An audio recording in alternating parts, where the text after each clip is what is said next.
India's number 1 varicose veins hospitals ఐబీసీను సంప్రదించండి. మీ నొప్పి లేని ప్రయాణాన్ని ప్రారంభించండి. నమస్తే రమ్మగారు. నమస్తే జీ. రమ్మగారు, మనము గతంలో ఒక వీడియో చేశామండి దీపారాధనకి సంబంధించి. ఏ నూనెతో ఎన్ని ఒత్తులు వేయాలి, ఏ సమయం, ఇలా రకరకాల ప్రశ్నలన్నిటికీ మనము వీడియో రూపంగా చెప్పాం. మళ్ళీ కొన్ని ప్రశ్నలు వచ్చాయండి దీపారాధనకి సంబంధించే. దీపారాధన చేసేటప్పుడు చెయ్యకూడని పనులేంటి ఇంకా ఉన్నాయి. ముందు దీంతో స్టార్ట్ చేద్దాము, మధ్యలో నేను మళ్ళీ మిమ్మల్ని అడుగుతాను. చేయకూడని పనులు పండ్లు ఎవరితోటైనా మాట్లాడుతూ చేయకూడదు, శ్రద్ధగా చేయాలి. ఏదైనా శ్లోకమో స్తోత్రమో భగవన్నామ సంకీర్తనం, దేవుడి పాటలు వింటూ చేయొచ్చు. ఒకవేళ మనకు ఆ శ్లోకాలు రావనుకో, మనం ఏదో కౌసల్య సుప్రజారామో ఏదో పెట్టుకుంటాం పక్కన. ఇప్పుడు అవకాశాలు ఉన్నాయి కదా, అది వింటూ దీపం పెట్టుకోవచ్చు. ఒకవేళ నీకు శ్లోకాలు అవి రాకపోతే కనుక ఎవరితోటైనా మాట్లాడుతూ కానీ ఫోన్లో మాట్లాడుతూ కానీ దీపారాధన చేయకూడదు. దీపం ఆరాధన ఎంతసేపు చేస్తాం? దీపారాధన అరగంట పట్టదు కదా, అర నిమిషం వ్యవహారం అంతే. ఏం చేస్తాం? దేవతారాధన ఎక్కడ చేసుకుంటామో ఆ ప్రాంతాన్ని శుభ్రం చేయటం ప్రతిరోజు చేసుకోవాలి. ఒకవేళ దేవుడిది ఏదైనా మందిరం లాంటిది ఉంటే మందిరాన్ని కొంచెం నిన్నటి పువ్వులు తీసేయటం, నిర్మాల్యం తీసేయటము, తర్వాత యువతల వైపు ఒకసారి కొంచెం తుడుచుకోవటము. పటాలన్నీ ప్రతిరోజు తుడవటము అందరికీ సాధ్యం కాకపోవచ్చు. ఏవో 2 పటాలు ఉంటే తుడుచుకుంటారు. 6 పటాలు ఉండి విగ్రహాలు అవి ఇవి ఉన్న వాళ్ళు ఏం చేస్తారు? అందుకని పైన బయట భాగం తుడుచుకోవటం, మందిరానికి ముందు భాగం కాస్త నీళ్ళు చల్లి తడిబట్టి పెట్టి తుడిచేసుకుని ముగ్గేసుకోవడం, కడుక్కుని వేసుకుని పాతకాలంలో చేసేవాళ్ళు. ఇప్పుడు అవకాశాలు కొంచెం వేళల్లో తక్కువ ఉన్నాయి కదా, ఇది చేయటం. ఈ సమ్మార్జన అంటే ఈ శుభ్రం చేసేటప్పుడు మీరు ఏదైనా స్తోత్రాలు అవి మొదలుపెట్టి చదువుకోవచ్చు. ఇదంతా భగవదారాధనలోకే వస్తుంది. ఇల్లు ఊడవటం కాదు, దేవతా మందిరం శుభ్రం చేయటము, మందిరం ముందు ముగ్గేసుకోవటము దేవతార్చన కిందకే వస్తుంది. అర్చనకి సమ్మార్జన, తుడుపు అనమాట. అది ఏదైనా చదువుకోవచ్చు. ఈ ముగ్గు వేసుకుంటామా, చేతులు కడుక్కుని అప్పుడు ఓ దీపారాధన కుందు, ఓ పళ్ళెం, దాంట్లో దీపారాధన కుందుని పెట్టడం, 2 బత్తులు నలిపి సరిపడా మనకు కావాల్సిన సైజుకి చేసుకోవటం. దీంట్లో కుందులో నూనె కానీ కొబ్బరి నూనె, నువ్వుల నూనె, తర్వాత ఏమో మన నెయ్యో, మన అలవాటుని బట్టి మన అవకాశాన్ని బట్టి వేయటం, ఈ ఒత్తులు అందులో వేసుకోవటం. ఈ సమయం అంతా కూడా మీరు దీని మీద మాత్రం దృష్టి పెట్టుకోండి. చేయవలసిన విధి ఏంటంటే శ్రద్ధ. ఆ కాసేపు వేరే వ్యవహారాన్ని రానివ్వబోకండి, ఆలోచించొద్దు, మాట్లాడుతూ చేయబోకండి. చేస్తే భగవన్నామ సంకీర్తనే. ఒకవేళ మనకు శ్లోకాలు శాస్త్రాలు ఏమీ రావు, శ్రీరామ అనుకోవటం వస్తుంది కదా, శ్రీరామ శ్రీరామ శ్రీరామ అనుకుంటూ ఓకే నారాయణ కృష్ణ తండ్రి పరంధామాన్ని భగవంతుణ్ణి తలుచుకోవటం. నేను కూర్చున్నప్పుడల్లా అంటాను, నువ్వు అంతమందిని పిలుస్తారా అంటావు. అంతమంది నేను అవన్నీ చెప్పుకుంటూనే చేస్తా. పడుకోగానే కూడా నాకు అదే అలవాటు. ఇక వేరే దానికి తావులేదు. మనం నోటితోటి ఒక శబ్దం బయటకు వస్తుంటే బుర్ర ఇంకోటి ఆలోచించదు. ప్రధానమైంది అది. ఇప్పుడు వీటిని మనం నోట్లో అనుకుంటూ ఉంటే కొన్ని అంటాం, కొన్ని అనకపోతాం. అవునండి. పైకి అంటున్నాం అనుకో, మనకి ఏంటంటే అట్మాస్ఫియర్ బాగుంటుంది, మనకే అట్మాస్ఫియర్ బాగుంటుంది. ఇవన్నీ చేయలేము అనుకుంటే చక్కగా ఏ ఫోనో ఏ టేప్ రికార్డరో మనకి సిస్టమ్ ఉంటే అదో ఆన్ చేసుకుని అందులో నుంచి గోవిందనామాలు కేశవనామాలు ఏవో వినపడుతుంటాయి, అవి ఆన్ చేసుకుని ఈ పని చేసుకోండి. శ్రద్ధ చాలా ముఖ్యం. నువ్వు ఎన్ని దీపాలు పెట్టావు, ఎంత నెయ్యి పూసావు, ఏ నెయ్యి కొన్నావు, అవి ఏమీ కాదు, నువ్వు ఎంత శ్రద్ధగా చేసావు అనేది అత్యంత ముఖ్యమైన విషయం. వస్త్రధారణ ఎలా ఉండాలి రమ్మగారు? ఈ వస్త్రాలు ఎప్పుడు కూడా ఉతికిన బట్టలు పెట్టుకోండి. ఒక డ్రెస్సో ఒక చీరో దానికోసం ఉంచుకోండి. ఈ పూట వేసుకున్నాం, రేపు వేసుకోవచ్చు అంటే ఆ బట్టలతోటి మీరు అన్నం తినకుండా బయటికి వెళ్ళకుండా ఉంటే ఈ పూట దీపం పెట్టుకున్న బట్టల్ని చీరని విడిచి పైన పెట్టుకుని దాన్ని జాగ్రత్తగా ఉంచుకుని చేయొచ్చు. లేదా ఈజీ మెథడ్ ఏంటంటే పొద్దునే ఉతికిన బట్టలు వేసుకోండి, చకచకా దీపం పెట్టేసుకోండి, అప్పుడు ఈ బట్టలు మార్చేసుకోండి. సాయంత్రం ఇంటికి వచ్చాక వేసుకుంటారు అదే డ్రెస్, అదే చీర కట్టుకుంటారు. ఇలా ప్లాన్ చేసి కానీ ప్రత్యేకించి ఒకటి ఏదైనా ఉంచేసుకుంటే బెటర్ ఏమో కదా, ఉంచుకోగలిగిన అది అక్కడే అదే దేవుడి గది దగ్గర ఎక్కడో పైన మళ్ళీ ముట్టుకోకుండా, మళ్ళీ అల్మార్లో అన్ని బట్టల్లో కలిపేసేసుకోకుండా ఇట్లా ఉంచుకుంటే బాగుంటుంది. పాతకాలపు మడి పద్ధతి, ఆర్థడాక్స్ విధానం అనమాట. ఇప్పుడు మేము దసరాలకు పట్టుకు మామూలు రోజుల్లో మడిగిడి నాకు కూడా ఏముండదు, మీలాగానే చేస్తాను నేను. దసరా 10 రోజులు, శరణవరాత్రి వసంత నవరాత్రులు 10 రోజులు, ఏదైనా ఒక నియమం పెట్టుకుంటే, వరలక్ష్మి వ్రతం శ్రావణ మాసంలో నా మడిచీర ప్రత్యేకంగా ఉంటుంది. నేను ఆ మడిచీరే కట్టుకుంటాను. దాంతో మంచినీళ్ళు కూడా తాగను. పూజ అయిపోయాక మళ్ళీ చీర విప్పి పైన పెట్టుకుంటాను, మామూలు వేరే బట్టలు కట్టుకుంటా, మళ్ళీ రేపొద్దున దేవుడి గందరిలోకి అడుగు పెట్టేటప్పుడే ఆ మడి బట్ట కట్టుకుంటాం. అదొక పాత పద్ధతి. అదేలేండి. దానికి అవన్నీ విధానాలు, అలవాటు ఉండాలి, అవకాశాలు ఉండాలి. ఎవరి ఇంటి పరిస్థితులు బట్టి వాళ్ళు. మరి మీరు అంత పద్ధతిగా చేయలేకపోయినా కూడా ఏ రోజుకు ఆ రోజు ఫ్రెష్ ఉతికిన బట్టలు మాత్రం వస్త్రధారణ అది పెట్టుకోండి. అండ్ ప్రాపర్గా అరకొర బట్టలతోటి దేవతార్చనకి కూర్చోకూడదు, తడి బట్టలతోటి కూర్చోకూడదు. తడి బట్టతోటి దీపారాధన అవి చేయకూడదు, మంచిది కాదు, అది అశుభం అంటారు. అవును. తడి తువ్వాలతో మగవాళ్ళు ఏం చేస్తారంటే, మగవాళ్ళ సంగతి చెప్పాలి. చాలా మంది తువ్వాలు కట్టుకొచ్చి స్నానం చేసి టవల్ కట్టుకొస్తారా, దేవుడి దగ్గర నిలబడి దండం పెట్టుకుని దీపారాధన. చాలా తప్పు, చేయకూడదు అట్లా. తడి బట్టలతో చేసే దీపారాధన ఎవరైనా మరణించినప్పుడు అశౌచంలో చేసే అది మాత్రం చేయబోకండి. ఫ్రెష్ లుంగియో ఏదైనా కట్టుకుని ఉపరి వస్త్రం ఒకటి వేసుకుని పైన అప్పుడు దీపం పెట్టించండి. మగవాళ్ళకి గనక ఇంట్లో దీపాలు పెట్టే అలవాటు ఉన్న వాళ్ళకి, దేవతార్చన చేసుకునే అలవాటు ఉన్న పెద్దవాళ్ళకి మనం చెప్పేదేం లేదమ్మా. అవునండి. అలా కాకుండా ఇది కేవలం ఒట్టిగా దీపారాధన చేసుకుని ఓం అని దేవుడికి దండం పెట్టుకునే వాళ్ళకి మాత్రమే ఇవి.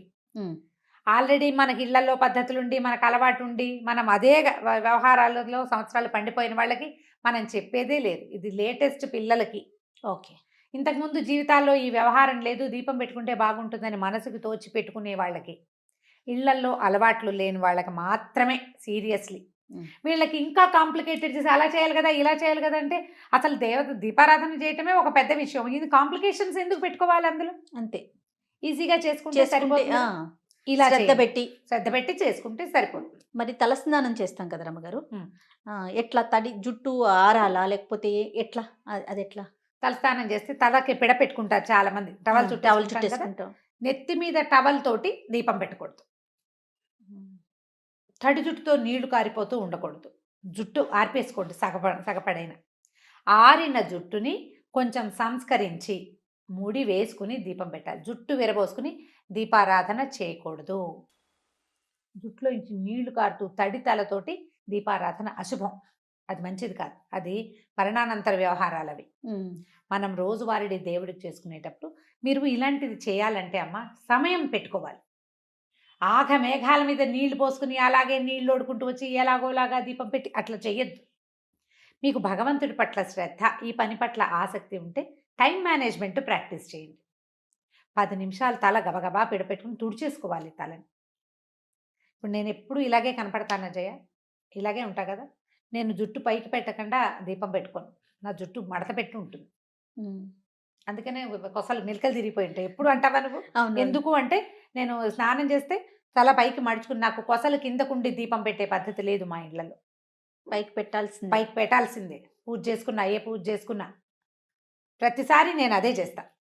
ప్రతిరోజు నిత్యం జుట్టు పైకే ఉంటుంది, పైకి పెట్టకుండా చేయరు. కొసలు మడవటం అనేది ఒక విధానం. కొసలు విడిచి దీపారాధన పూజా విధానము చేయదు. ఇలా మామూలు ఆలయాల్లో కూడా వెళ్ళకూడదు అంటారు. ఆలయాల్లో కూడా 99% వెళ్ళకుండానే ఉంటాను జయ. పర్వదినాల్లో వెళ్ళే ఆలయాలకైతే అలాగే చేస్తా. ఇప్పుడు దానికి సాధ్యపడలేదు అనుకో, జుట్టుకి అవకాశం లేదు, కుదరలేదు. ఇంకోటి ఏంటంటే ఇటీవల కాలంలో పెద్ద అయ్యాక బాగా వస్తుంది ఆ సమస్య, తలనొప్పి. ఆ క్లిప్ పెట్టుకుంటే పైకి పెట్టి ముడేసుకుంటే తలకాయ నొప్పి వచ్చేస్తుంది. అవునండి, అమ్మ కూడా అదే మాట అంటారు. అదేమిటో అలా ముడి పెడితే తలనొప్పి వచ్చేస్తుంది అన్నమాట. దేవాలయం సంగతి పక్కకు పెడితే మనం పెద్దగా అంతరాలయాల ప్రవేశాలు అవి చేయట్లా, బయట నుంచి దండం పెట్టుకుంటాం. మనం చేసే పూజా విధానం అప్పుడు ఇదొక పద్ధతి అలవర్చుకోండి. మీ ఆసక్తులు జుట్టు విరబోసుకోవద్దు, తడి జుట్టుతోటి ఉండద్దు.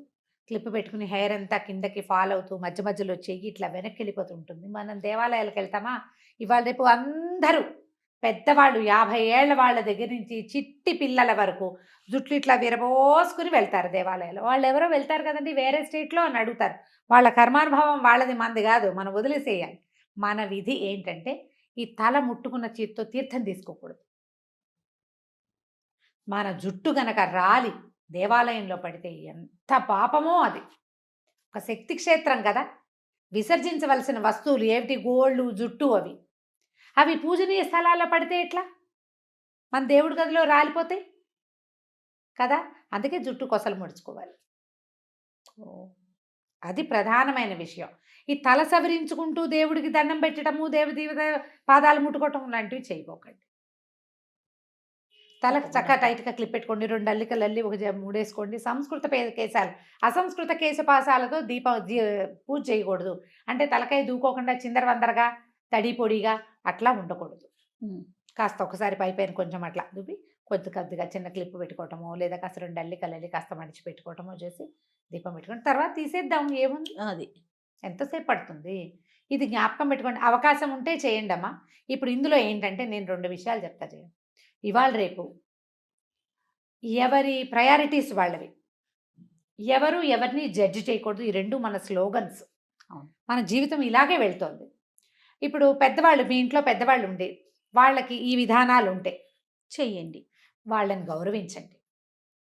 వారిని గౌరవించకుండా వాళ్ళ మనోభావాలు, భగవత్ సంబంధమైన మనోభావాలు దెబ్బతింటూ మీరు ఏది చేసినా ఫలించదమ్మా. ఎప్పుడు వాళ్ళు మిమ్మల్ని ఏదో ఒకటి అనుకుంటూ ఉంటారు.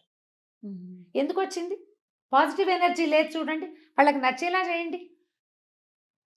మీరే ఉన్నారు, మీకేదో బాగా చేసుకోవాలనుంది, ఏదైనా ఒక మంచి మాట ఒకరిని ఫాలో అయ్యి ఆ ఫాలో అయిన ప్రకారం చేయండి. దాంట్లో నుంచి బయటికి వెళ్ళద్దు. నియమం గనక పెట్టుకుని పనిచేస్తే ఎంత అద్భుతమైన ఫలితం ఇస్తుందో నియమం. నియమం ఇచ్చిన ఫలితం తపస్సు ఇస్తుంది. తపస్సు చేసిన వాళ్ళకి ఎట్లాంటి ఫలితాలు లభిస్తాయో నియమబద్ధంగా ఉండే వాళ్ళకి అలాంటి ఫలితం లభిస్తుంది. మీరు ఏ స్విచ్ వేస్తే ఏ లైట్ వెలగాలో మన ఇంట్లో తెలిసినట్టుగా మన జీవితంలో కరెక్ట్గా మనకి తెలుస్తుంది నియమం వల్ల. మీరు పెట్టుకోండి, వాటిని దాటకండి. అందులో ఇలాంటివి కొన్నిటిని భాగం చేసుకోండి. భగవత్ సంబంధమైన వ్యవహారాలని ఇలాగే చేయాలి అని పెట్టుకోండి. దీంట్లో కఠోరమైనవి, చెయ్యలేనివి పెట్టుకోవద్దు. సులువైనవి, మానకుండా ఉండగలిగేవి తీసుకోండి. అది దానికోసం తాపత్రయపడద్దు. భగవంతుడు ఎంత సులువైన నియమానికైనా లొంగుతాడు. ఆయనకు కావాల్సింది ఏమిటి? శ్రద్ధ, అంతే. అదే కావాలి. ఆ శ్రద్ధ ఆయనకి ఎంత అవసరమో మన జీవితానికి అంత అవసరం. ఇళ్లలో పెద్దవాళ్ళు ఉంటే ఖచ్చితంగా వారిని ఇప్పుడు ఈ వ్యవహారంలోని మళ్ళీ ఇంకొకసారి చెప్తున్నాను, దేవాలయాలకి పిల్లలకి జుట్లు విరబోసి తీసుకెళ్ళద్దు. దేవాలయాలు మన సౌందర్య ప్రదర్శన క్షేత్రాలు కాదు. ఇంతంత బారుడు జుట్లు ఉన్న వాళ్ళు కూడా జుట్టు విరబోసుకుని గుడికి వెళ్తారు. ఇక్కడేవో పెడతారు 2 క్లిప్పులు, జుట్టు అంతా ఇట్లా కింద ఫాలింగ్గా ఉంటుంది. ప్రయోజనం లభించదమ్మా. జాగ్రత్తగా చేయండి. మనం ఎక్కడికి గుడికి వెళ్ళామంటే ఏంటి, మనం ఒక్క పవర్ స్టేషన్ లోపలికి వెళ్ళి బయటకు వచ్చినట్టు. ఎంత ఎనర్జైజ్ అయిపోవాలి మనం. మన ఎనర్జీని వేళ్లాడేసిన జుట్టు, మనం రాల్చేసిన వెంట్రుకలు లాక్కుపోతే ఎట్లా? అవి తీసుకోకూడదు కదా. ఈ జాగ్రత్త వహించండి. దీపం పెట్టేటప్పుడు కూడా ఇదే విధానాన్ని పాటించండి. ఇంకా అంతే రమ్మ గారు, చాలా అద్భుతంగా చెప్పారు. మళ్ళీ ఏమైనా సందేహాలు ఉంటే మళ్ళీ కామెంట్స్ రూపంలో ఉంటే మళ్ళీ మనం ఇంకొక వీడియోలో డిస్కస్ చేద్దాం. సరే, రైట్ రమ్మ గారు, నమస్తే. నమస్తే జయ.